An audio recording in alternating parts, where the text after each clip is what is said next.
In my life, mga pare, mga mare. At oras na naman ng pananghalian, tayo ay magluluto ng ulam para sa araw na to. Ito ay ginisa. Ginisang karne na may halong sitaw. Ang ginisang ulam ay may halong talong. Habang hinihintay ang paggigisa, nilaga muna ng saglit para lumabas ang kanyang taba. Maya-maya lang, ating igigisa ang kasama ang mga gulay katulad ng sitaw at kalabasa.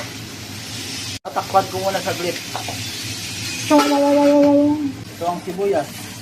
Kasama na ang hinuhugasang kalabasa. Ito ang kalabasa, sitaw. Pampalinaw ng inyong mga mata. Nakita ang aking naiwan ang ating panggisa. Condiments. Tawag na natin ang ating sibuyas. Ngayon, sinahog na natin ang bawang at sibuyas. Nilagyan ng toppings na alamang sa ibabaw.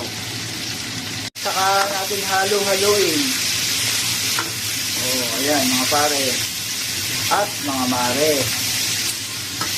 Kayo din ba ay nagluluto na ngayong pananghalian?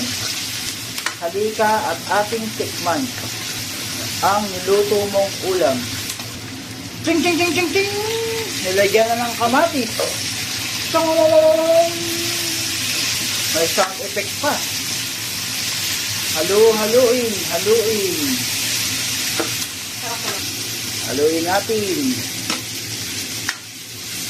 Dagdagan pa ng alamang sa ibabaw, pampasarap. Mga pare, sarap nito. Habang pinapakuluan, sabay-sabay nating itambog ang gulay, ang talong, sitaw at kalabasa. At wala nang iba pa. Ayan mga pare, maluluto na. Konti na lang at aming kakainin. At panandalian natin takpan upang palambutin. Ayan, tatakpan ko na mga pare. Ayan, nahalo-halo na. Pare, titikman natin ang ating niluto. Malambot na yung kalabasa. Tikman na natin. Sabaw. Sarap. At ngayon kami ay kakain na. Kain tayo, mga pare, mga mare.